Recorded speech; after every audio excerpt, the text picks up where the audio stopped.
Oh hey, it's Wes, and today I want to talk to you about another small manual focus lens. The Pergear 50mm 1.8 manual focus lens.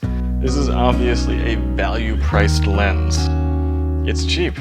It's 80 bucks, and honestly that's one of the biggest points of this whole thing. Previously we looked at the 25 1.8 from Pergear. It was okay. It was cheap too. So, is this the same? Is it better? Is it worse? Let's find out. Starting out with the categories in build quality, as usual. So as you can see, we once again have an all-metal design. It feels very nice in the hand, very smooth motion. As you can also see, it is external focusing. So this isn't a weather-sealed lens in any stretch of the imagination. Also, unlike the 25, it comes with this very classy metal lens hood that is obviously reminiscent of some Leica designs. I quite like it. Very classy. Did I mention it's classy? It's classy. Internally, we have a 6-element 4-group design. Pretty simple. They talk about coatings, but as we get later into the video, you'll find out more about that. It doesn't appear to be a shared design of any kind. I can't find another lens that has the same description. Inside, you have 10 aperture blades, and this time I counted them. Unlike last time, it appears to be a more or less accurate assessment. But as nice as this is, as good as it feels, I have to admit, when I received this in the mail, the screws holding the focusing ring in place had come loose, and turning this ring did absolutely nothing at the time. I had to break out the precision screwdrivers to fix it and make it work myself. Now, while that is ostensibly an easy thing to do, not everyone has those tools or wants to do that when they get a lens, so I got to dock a point there, and the build quality goes down to a 6 out of 10. It's pretty solid, but lack of weather sealing, loose screws, and the external focusing, it just can't rate quite that high. Handling, and this is where I really like this lens. So unlike, say, the 7 Artisans lens that had the aperture ring in the front, the focusing ring way back, this has a really nice layout. The focusing ring is right up at the front, super easy to get at. Aperture dial, also easy to use, but it's tucked right back here so you don't bump it by accident. And overall, it has a really nice feel. The knurled design isn't too sharp. As I mentioned with the 7 Artisans ring, it looks real nice, but it kind of cuts at your fingers. This one has just the right tactile feel, in my opinion. The only thing that could possibly be missing from this would be the option of having a lens tab on it for quicker and easier focusing, so I'm going to give that a 9 out of 10 for handling. Image quality, and once again, that's why we're here. Let's find out. Unlike the 25 1.8, this is usably sharp at 1.8. Since this is a 50mm APS-C lens, we're looking at a 75mm focal length equivalent. So that's a pretty good portraiture distance. So as you can see from some of the sample images, although it's not super sharp at 1.8, it is sharp enough for portraiture. I wouldn't want to put this on like a 60 megapixel body, but you can't. It's an APS-C lens.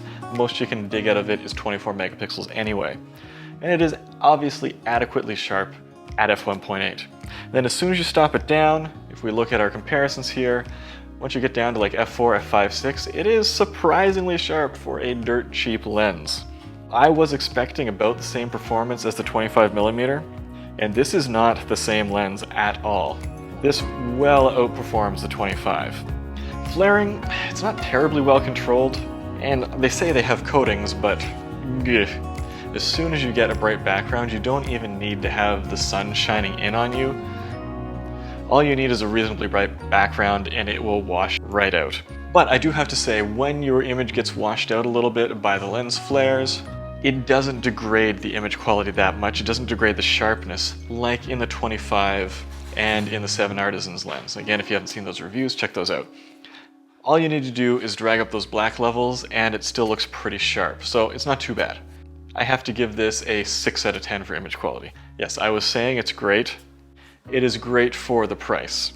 Obviously, if you stack this up against like a G Master lens or something, it does not hold a candle to it.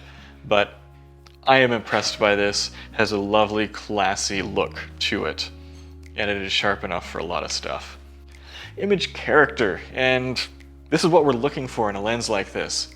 Unfortunately, while it surprised with image quality, it disappointed a little bit with image character. For kind of a vintage-inspired lens, which you would imagine it to be with the simple design, it's actually just a little bit clinical in its rendering. The bokeh is very good, very smooth, only a little bit of fringing on the balls, and it stays reasonably round when you stop it down. Those blades aren't super rounded though.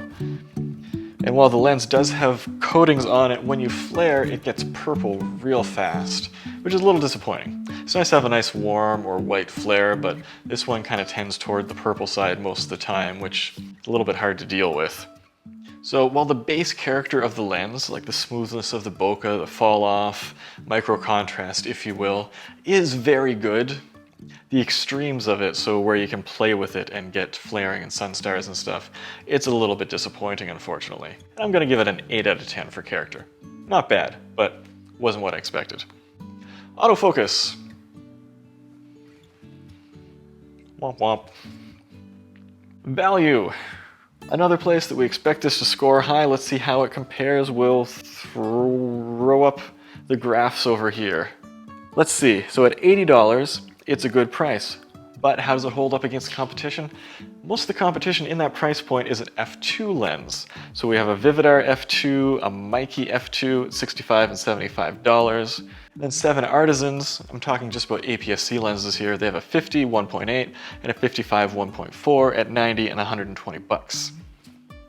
Now you can get autofocus lenses on the cheap too these days. The Yongnuo 50 1.8, it's $120.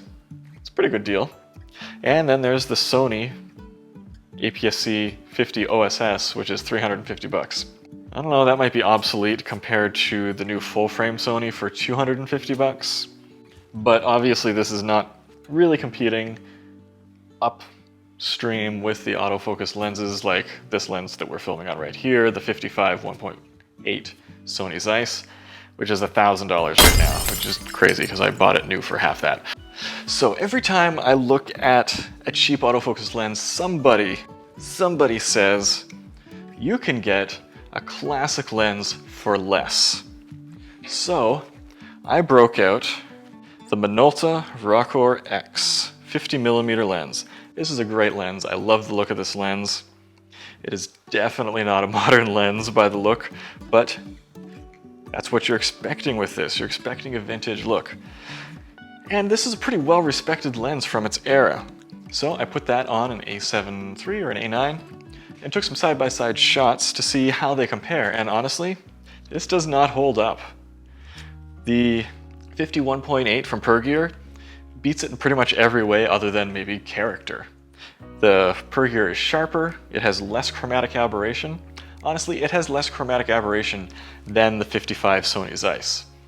It's a low bar, but just so you know. It's way better than the 25 Pergear. It is better than the 50 Minolta. It's a surprisingly good lens for not a lot of money, and I gotta give it an 8 out of 10 for value. So, you saw a lot of image samples in this. There are more image samples. If you go follow the link in the description, you can go to my website and get some higher resolution stuff to look at. And if you want to try this lens out, if you want to give it a shot, I have affiliate links down in the description. If you click on those and buy something, it helps support this channel and feed my family, which is all the more difficult these days for some reason. So that's my take. If you have any questions, if you've tried this out and you have thoughts about it, please let me know down in the comments. I'm always hanging out there. So until next time, let's go take some photos.